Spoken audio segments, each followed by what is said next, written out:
Shalom, beloved family. It's your girl Sophia, Spiritualite, and this is a different kind of message, which is why we have a different kind of screen here. Um, this is an actual message, so I generally don't like delivering messages. That's not my thing. I prefer to do lessons or just do readings or anything but this. However, um, this is what it is. This is what's required right now. And so I hope that some of you all are able to receive this and you're able to understand what's being said.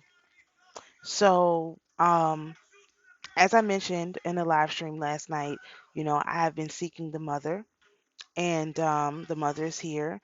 And there's a message that needs to be delivered in regards to that, a different message, another message.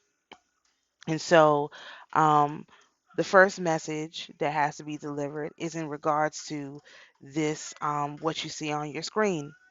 And I talked about this briefly, but I have some more information to expound upon this now.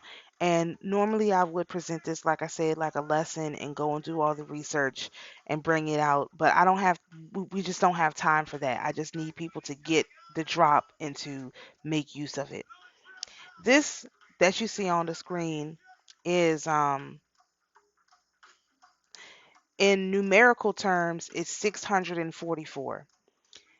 In the Testament of Solomon, he describes or Beelzebub describes an angel that frustrates them all, him and everyone who serves under him. Now understand, Beelzebub is the king of hell. He is the king of this earth.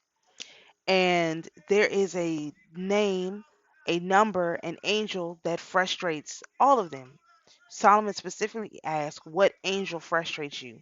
And Beelzebub said 644, which they translated in the book as Emmanuel. And as I mentioned when I talked about this previously, they said that, well, Emmanuel doesn't translate to this in doesn't translate to 644 in Hebrew, but it does in Greek.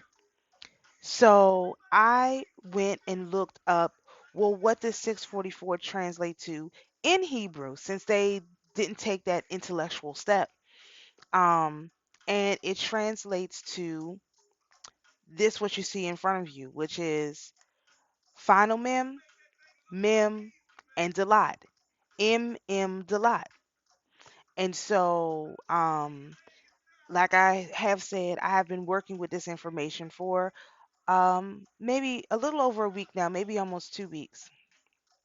And I've been requesting for this, what this means to be revealed to me so that I can share it. Because if this is the name that frustrates all of the demons on this earth, then this is very important information we have to have. So before I go into any further interpretation of that, again, it's in the Testament of Solomon. It's right at the very beginning, because Beelzebub is one of the first demons that Solomon wrangles, using a particular ring, and then he commanded them to tell him what angel frustrates him, and this is what the angel said: 644 Dalat. Dalat. This would be the feminine version of Emmanuel. What do I mean by that? The feminine Christ, the TrinoSophia. Dalat is the TrinoSophia.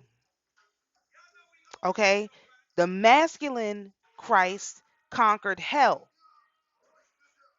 the hell below, the lower self.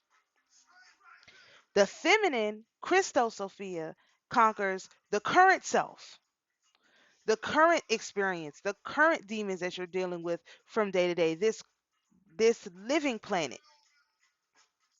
Okay? And so you need to know who the Christosophia is.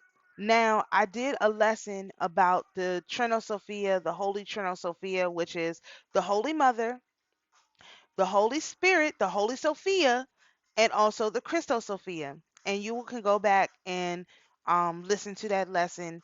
I'll try and put it in the description or something so that you can easily go and listen to it.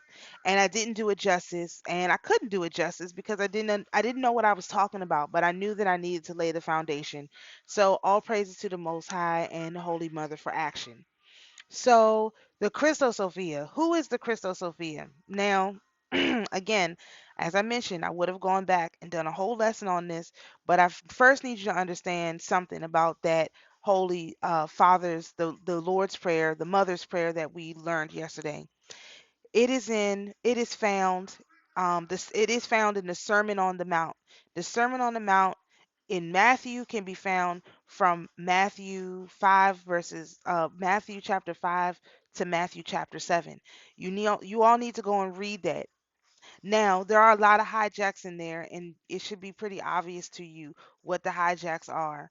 But there are a lot of things in there that you will understand and that you do need to understand. And I will do another lesson on that at a later time.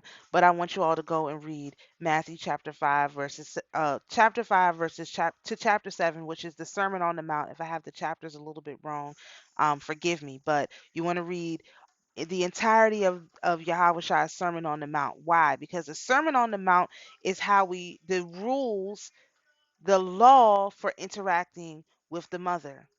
It's how the mother operates. And you know this how the mother operates because right in the middle of it, it tells you the prayer to say before you speak to the mother, the cosmic birther. Okay? So, all right. Now, who is the Christosophia?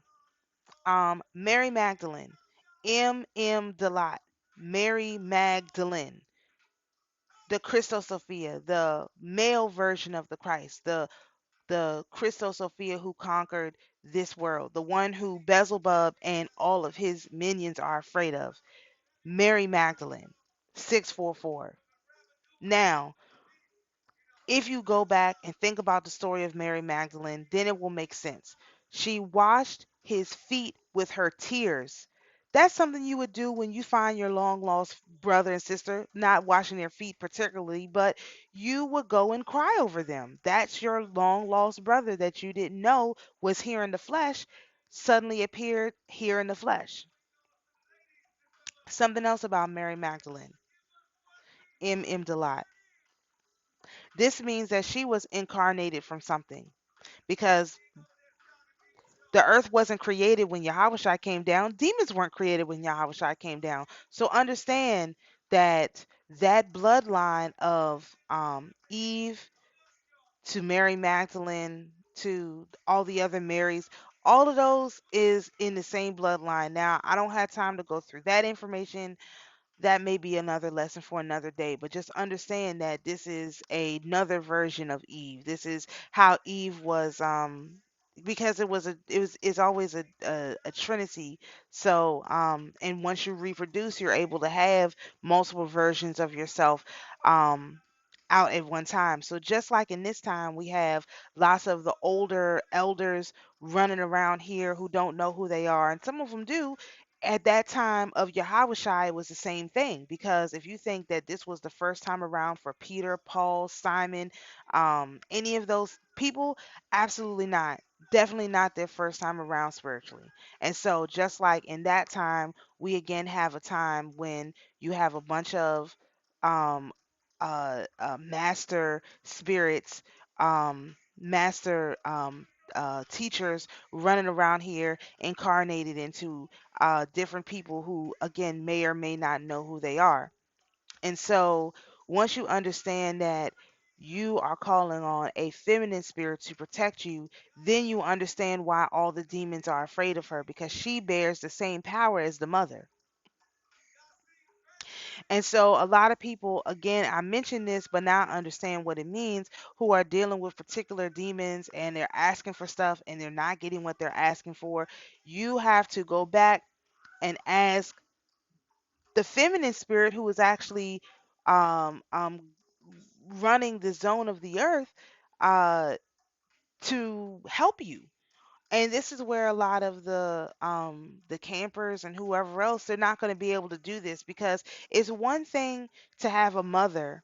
It's a totally different thing to understand that the mother has angels that are running around here terrifying the demons. And if you don't have that feminine energy within you, and you don't understand how it works as a seed of Israel, a daughter of Zion. um Also, go back and reread that whole thing about the daughters of Zion too. That's on Isaiah 3 verses 16, I think. Because how the daughters of Zion were, if you're a righteous daughter of Zion, that description applies to you. That is what how you're supposed to be carrying yourself. See, we read that about the daughters of Zion and said, "Oh, well, the wicked daughters of Zion were doing this stuff." No, no, no, no. The daughters of Zion who were wicked, those things were unacceptable to the mother and to the Most High. But the daughters of Zion who are righteous, those things are acceptable to the father and to the mother.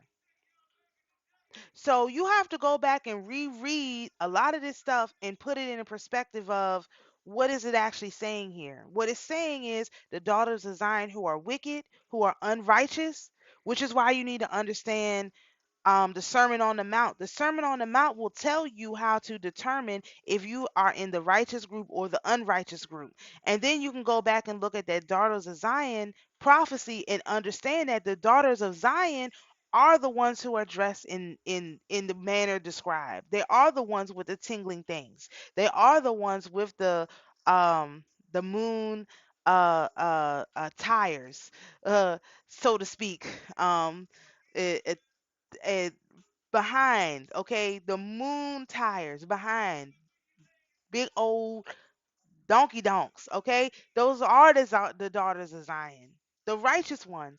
The unrighteous ones, those things won't be accepted. Just like Psalms 51, for thou desirest truth in the inward parts, and the hidden part thou shalt make me know wisdom. Oh, the sacrifices of righteousness are a broken spirit, a broken and contrite heart, O God, thou wilt not despise. So the ones who are righteous, who come with the broken spirit and the broken and contrite heart, the Most High will show favor upon. But the ones who are, they don't have, their spirit has not been broken, their heart is not contrite, the Most High is not going to have no respect upon their sacrifice. Then shall thou offer sacrifice upon thy altar with burnt offering and whole burnt offering. Then, there's a then. When you have your spirit broken and your heart is contrite, if you've done the work, then the Most High will accept you, O daughter of Zion. So, just so you understand why Mary Magdalene was the way that she was, because they called her, a daughter of Zion. Why? She was out here dressed in righteousness. And of course, nine times out of 10, she was a Noahide. So be it. Had a bad upbringing, whatever, whatever. That's a lot of us. And so you can understand how even the Holy Mother will incarnate into what the Pharisees considered a sinner, who they was all taking her energy. Now you understand the telephone. I bet you that telephone has some essence of Mary Magdalene in it. Those things, by the power of the Holy Mother, should all be destroyed right now. They should have they need to be cut off. That's what that was. That's what they were doing. They were communicating with the Holy Mother through the reflection of the Holy Mother in Mary Magdalene, M. Delat 644. So all those telephones, which represent Eek, probably the box. Go back and read that Sermon on the Mount. The path is straight and narrow that you have to enter. That don't sound like that can be taken multiple ways. Let me just put it that way. I won't even go down that path right now, but that's what they were doing with Mary Magdalene. She didn't know who she was, much like we don't know who we are, and they took advantage of that so that they could communicate with the Holy Mother.